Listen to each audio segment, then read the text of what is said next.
My name is Jamie West, and the night my father tried to poison me, he poured the wine himself. He stood at the end of the long oak table, smiling. That tight, fake kind of smile he saved for business meetings and funerals. The glasses were already filled, except mine. He held the bottle just a second too long, looking me dead in the eye, and said, "Let me do the honor, son." That was the first red flag. The second came 10 minutes later, when my stomach told me not to drink it. The smell was fine. The color? Same Pinot Noir we always had. But something in me, maybe the part that had grown up in this house, knew better. So when he turned to grab the carving knife for the roast, I slid my hand forward and swapped our glasses. He didn't see. Nobody saw. 5 minutes after the first toast, he started sweating. It was supposed to be a simple dinner, family, just us. My father, Richard, my mother, Mary Ann, my sister, Lucy, her husband, Sam. All gathered at the West Estate for the first time in almost a year. They said it was a reunion. But nothing about that house had ever felt like family. I came because I was tired of running. Because I thought maybe, finally, things could be different. My therapist said, "Closure's a door you walk through, not slam behind you." She'd never met my father. We sat down at 7 p.m. sharp. The table was already set, silver polished, napkins folded like swans. Lucy made small talk. Sam kept checking his phone. My mother smiled too much, and then came the wine. Richard insisted on pouring it himself. He didn't pour from the bottle on the table. He walked into the kitchen and brought out another one. Same label, same year, just not from the same place. I clocked that immediately. He filled his own glass first, then Lucy's, then Sam's, then my mother's. I was last. He held the bottle a little too long, poured slowly. "Let me do the honor, son," he said. I nodded, smiled, watched him set his glass down to the left of his plate, as always. He was left-handed, always drank from the left, always set his napkin on the right. I watched, waited. Then, when he turned his back just for a second, I slid his glass to my place and mine to his. No one noticed. Dinner started. Roasted duck, garlic potatoes, asparagus. My mother said grace like we were still pretending. My sister made a joke. Sam didn't laugh. I didn't touch the wine, but my father did. He took 3 sips in the first 10 minutes, talked more than usual, laughed twice. Then came the 4th sip, and something changed. He blinked, hard, looked at his hand like it wasn't attached, tried to cut the duck, missed the plate. The knife clattered onto the table. My mother whispered, "Richard?" He tried to speak, slurred. His mouth moved, but the words came out thick, wrong. He swayed in his chair, grabbed the tablecloth, missed. Then he collapsed, straight to the floor. My mother screamed. Lucy jumped up. Sam rushed to his side, checking his pulse. I stayed seated, watched, quiet. A full glass of red wine sat in front of me, untouched. They called an ambulance. Paramedics came fast. We were only 20 minutes from the city. They asked questions, took the wine bottle, took the glass, asked if anyone else felt sick. I said no. They didn't press. In the chaos, no one asked how I stayed so calm. No one asked if I'd seen anything. No one asked why I wasn't surprised. Because I already knew what he tried to do, and I knew it wasn't over. If you've ever trusted your gut more than your bloodline, hit like and subscribe, because this story doesn't end with a hospital. It ends with the truth burning down everything they thought they controlled. The hospital lights were cold and unforgiving. White tile, white walls, machines humming like they were waiting for permission to stop. My father lay motionless in a private room, a heart monitor keeping score of the man who once dictated everything. They had him on IV fluids and oxygen. The doctors said he'd been drugged, heavy sedatives not lethal, but enough to knock a grown man out flat. Enough to kill if mixed with the wrong meds. No one said poisoning, not out loud. But the nurse glanced at the chart like she knew, and the doctor said the word tampered more than once. Lucy stood outside the glass, arms crossed, shaking. Sam sat hunched in a waiting chair, tapping his knee like it owed him something. My mother paced in tight circles, her heels clicking against the floor like a metronome for nerves. I just watched. No one asked why I hadn't touched my wine. They were too busy looking innocent. Sam said, "Do you think it was food poisoning?" My mother said, "He doesn't get food poisoning." Lucy mumbled, "What if someone put something in his drink?" Then silence. 3 sets of eyes turned to me, just for a second. I didn't flinch. "I didn't pour it," I said. "He brought his own bottle." Another pause. Sam cleared his throat. "But you were sitting next to him." "Yeah," I said. "And?" No one had an answer. We stayed at the hospital until sunrise. Richard didn't wake up.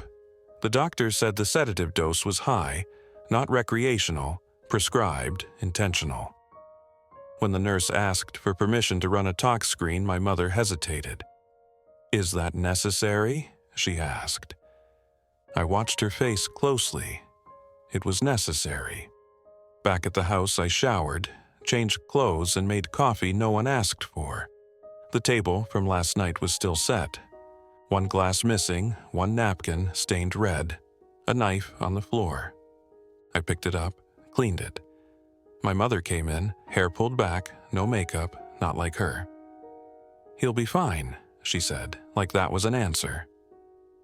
"Is that what you're worried about?" I asked. "Him being fine, or something else?" She looked at me, eyes tired. "You always do this." "Do what?" "Look for fire where there's only smoke." I set my mug down. Maybe that's because this house was always full of it. She didn't respond, just walked out. I went upstairs, to his study. The door was locked. Of course it was. I pulled the key from behind the frame, still hidden in the same place since I was 15. Inside, order, precision, neat stacks, everything labeled. I knew what I was looking for. I didn't know why yet, only that the man who taught me never to trust anyone had something to hide. Middle drawer, locked, I forced it. Inside, a flash drive, labeled only with a date. APR 14. No idea what it meant. I pocketed it, closed everything back the way I found it. Downstairs, Sam and Lucy were whispering in the foyer. My mother was on the phone, voice hushed, pacing again. They didn't hear me leave. I drove into town, found an old laptop at a coffee shop I used to haunt before I cut ties with this place. Plugged the drive in, folders, dozens of them, legal files, financial documents, transcripts, and 1 folder with my name. Jamie W. Inside, medical reports, therapy notes, transcripts of my sessions. All things I never shared. Documents from a private psych evaluation, one I never completed. Except, this version said I had. It declared me unstable. Recommended long-term supervised care. It was a lie, a forged document, a setup.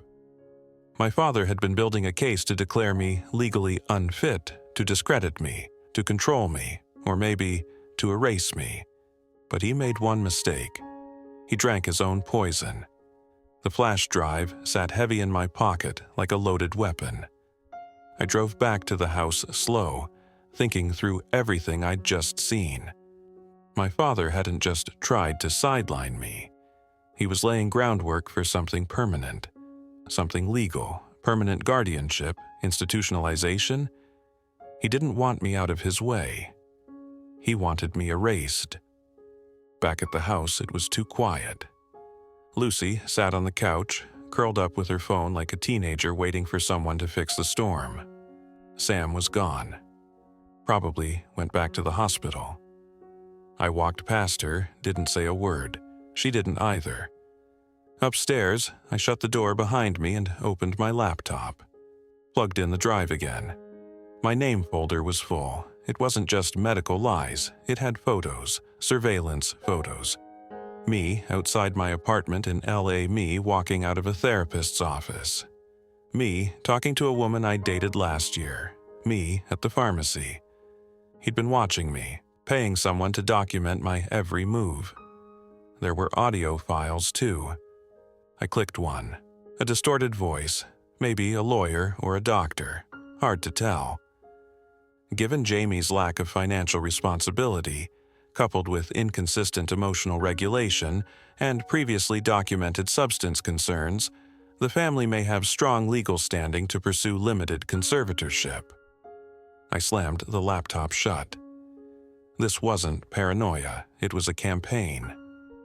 Everything made sense now. The sudden invitation home, the fake friendliness, the way he poured the drink himself. He knew the court route would take time, so he tried to finish it faster. A dose, one drink, a clean story, emotionally unstable, tragic accident. He had the papers to prove it, a whole narrative ready to go. Except I switched the glasses. Except he was the one in the hospital. I stepped out onto the balcony. The garden was still blooming from my mother's spring planting. Roses, perfect and useless. Everything in this house was presentation over truth. Lucy appeared behind me. "You okay?" I turned. Looked her straight in the eyes. I know what he was planning. Her mouth tightened. "Jamie!" He forged medical documents, therapy notes. He was building a case. For what? Conservatorship? Commitment? Erasure? "I didn't know," she said quickly. "You didn't want to know." She shook her head. "He said you were struggling, that you might hurt yourself or someone else. He said you were spiraling. And you believed him." She didn't answer. I stepped closer. "He hired someone to follow me. I have photos, audio, a complete file." She looked stunned. I thought he was just being protective."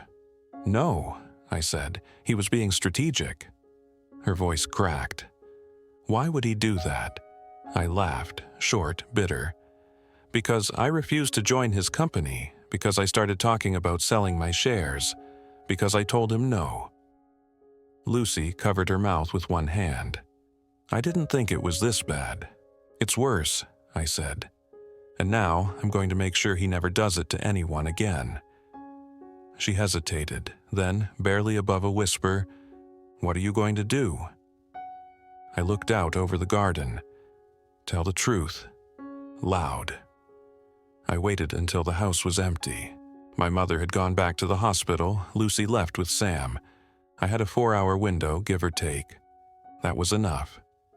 I returned to my father's study, this time not as a son, but as a witness. Top drawer, bank records. Labeled, laminated, pristine, all surface level, meant to impress auditors. The deeper files, the ones that mattered, were in the safe.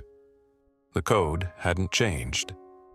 824, my parents' wedding anniversary. Of course.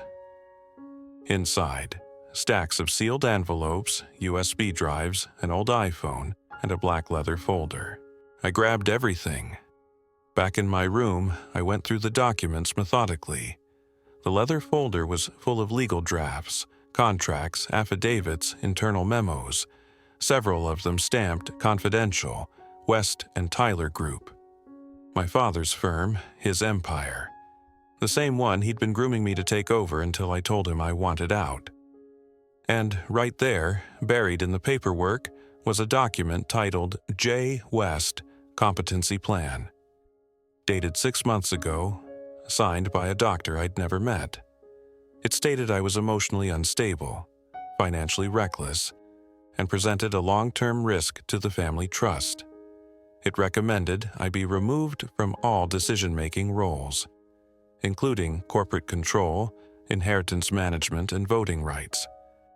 At the bottom, prepared by R. West, authorized for review and execution upon incident or institutional recommendation.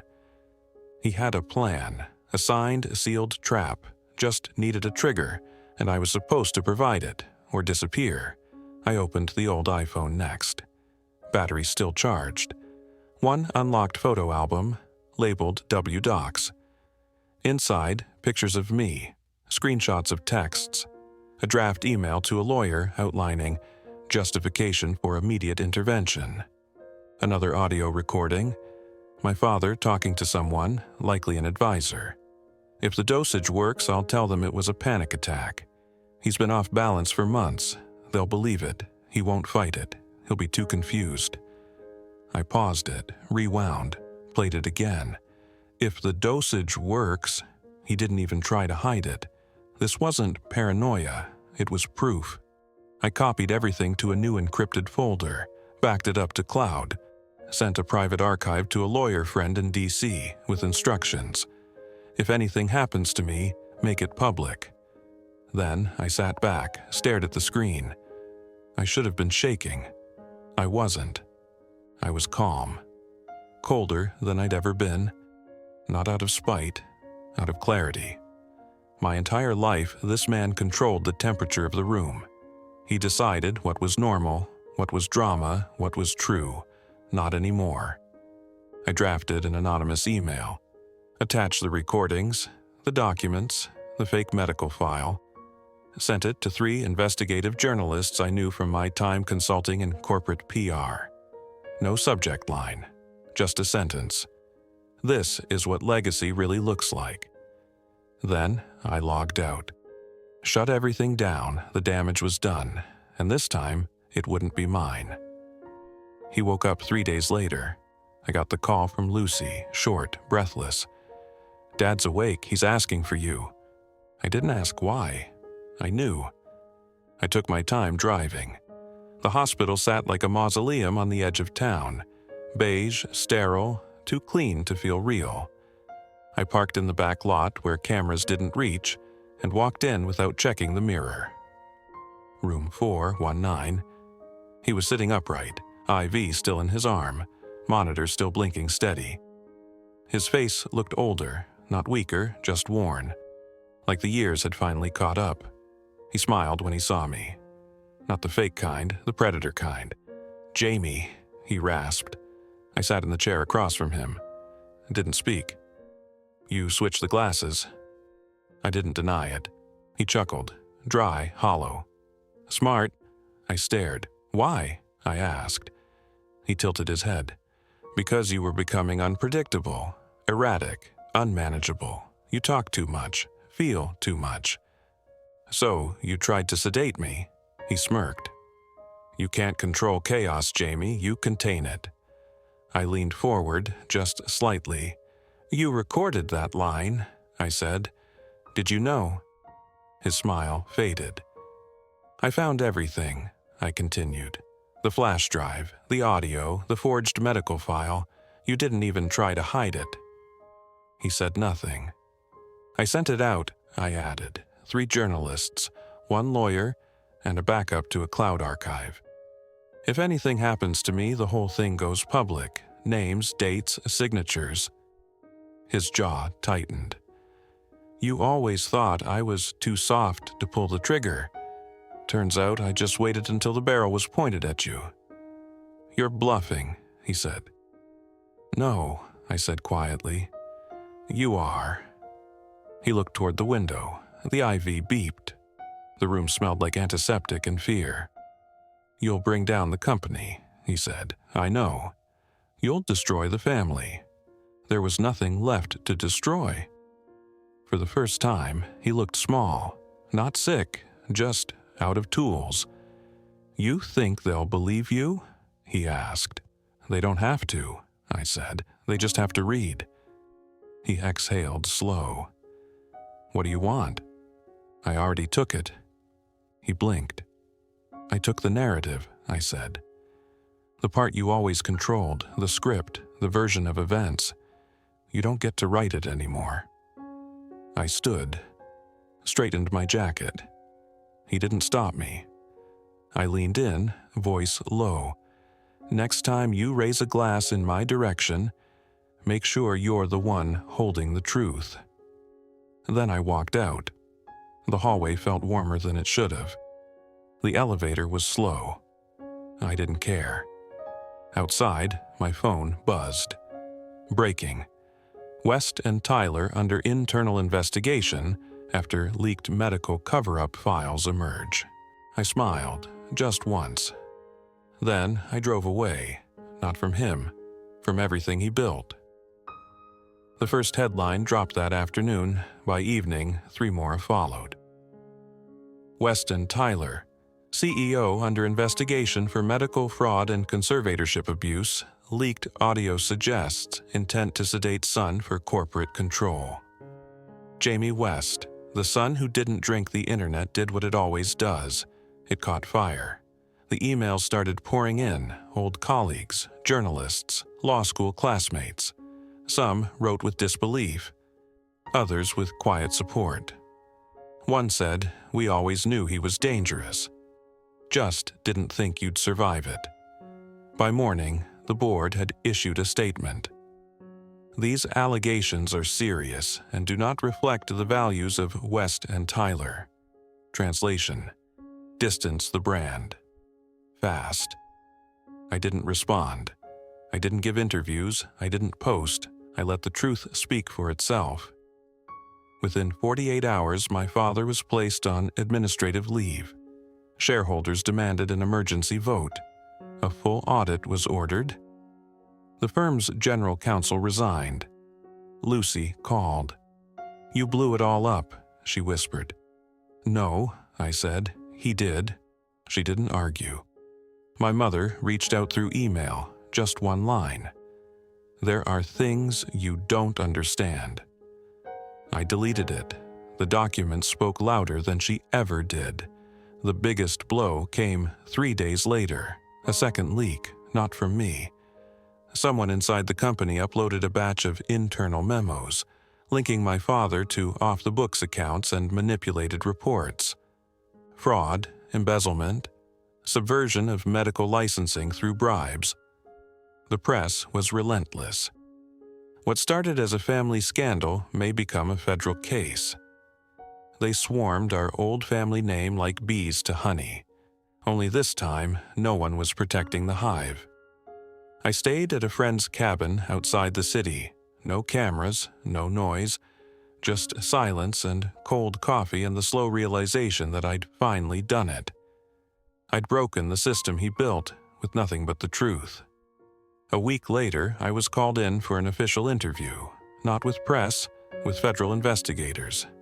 They were calm, professional, asked for the origin of the flash drive.